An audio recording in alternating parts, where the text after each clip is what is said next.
ఉప ముఖ్యమంత్రి గారు. ఆయన మరో కామెడీ, అద్భుతమైన కామెడీ చేస్తాడు ఆయన. నాకు అర్థం కాల.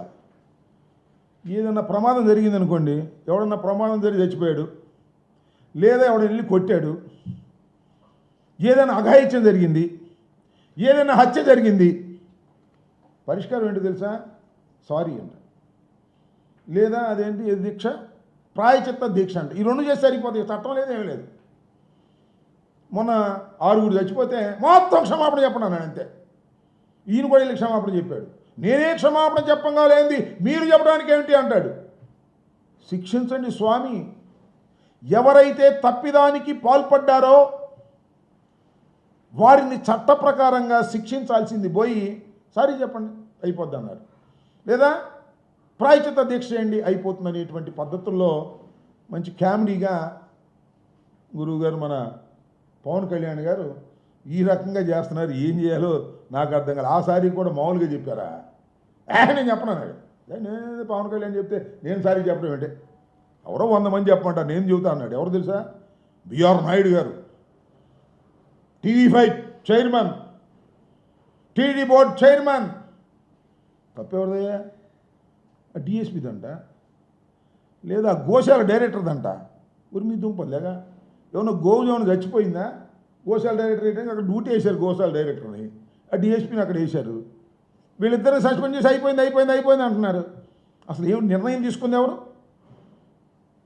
నిర్ణయం తీసుకుంది పాలక మండలి కాదా? చైర్మన్ కాదా? ఈవో కాదా? వాళ్ళు మాత్రం సురక్షితం. ఎందుకంటే వాళ్ళు మా బాబు గారు మనుషులు. ఆ వెంకన్న చౌదరి గారు ఉన్నాడు, ఆయన మా బాబు గారు మనిషి. మా బిఆర్ నాయుడు గారు మా బాబు గారు మనిషి.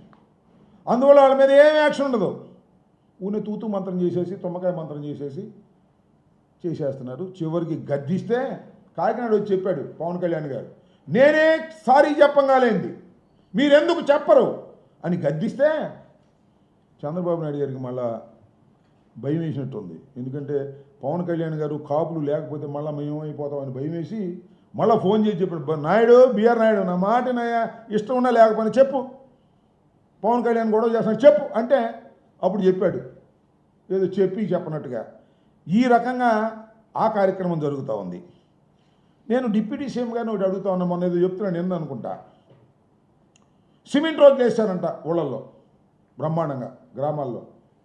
నేను చెప్తున్నా, వైఎస్ఆర్ కాంగ్రెస్ పార్టీ అధికారంలో ఉన్నప్పుడు గ్రామాల్లో సిమెంట్ రోడ్డులు వేసింది మేము, గ్రామాల్లో పర్మనెంట్ ఆస్తుల్ని సృష్టించింది మేము గ్రామాల్లో ఖర్చు పెట్టినట్టుగా మీరు రాబోయే 5 సంవత్సరాలు ఖర్చు పెట్టలేరు. చంద్రబాబు నాయుడు గారు 14 నుంచి 19 వరకు అధికారంలో ఉన్నప్పుడు ఖర్చు పెట్టింది కూడా ఖర్చు పెట్టలేరు. ఉమ్మడి రాష్ట్రంలో నేను సవాల్ చేస్తున్నా, ఉమ్మడి రాష్ట్రంలో కూడా గ్రామాల్లో ఇంత స్థాయిలో ఖర్చు పెట్టినటువంటి డబ్బుల్ని వైఎస్ఆర్ కాంగ్రెస్ పార్టీ అధికారంలో ఉన్నప్పుడు జగన్మోహన్ రెడ్డి గారు ఖర్చు పెట్టాడు. అది గ్రామీణ ప్రాంతంలో ఉన్నటువంటి ప్రజానీకం మీద, గ్రామాల మీద జగన్మోహన్ రెడ్డి గారికి ఉన్నటువంటి ప్రేమ అంటే ప్రేమ కాదు, గ్రామాలు అభివృద్ధి చెందాలి,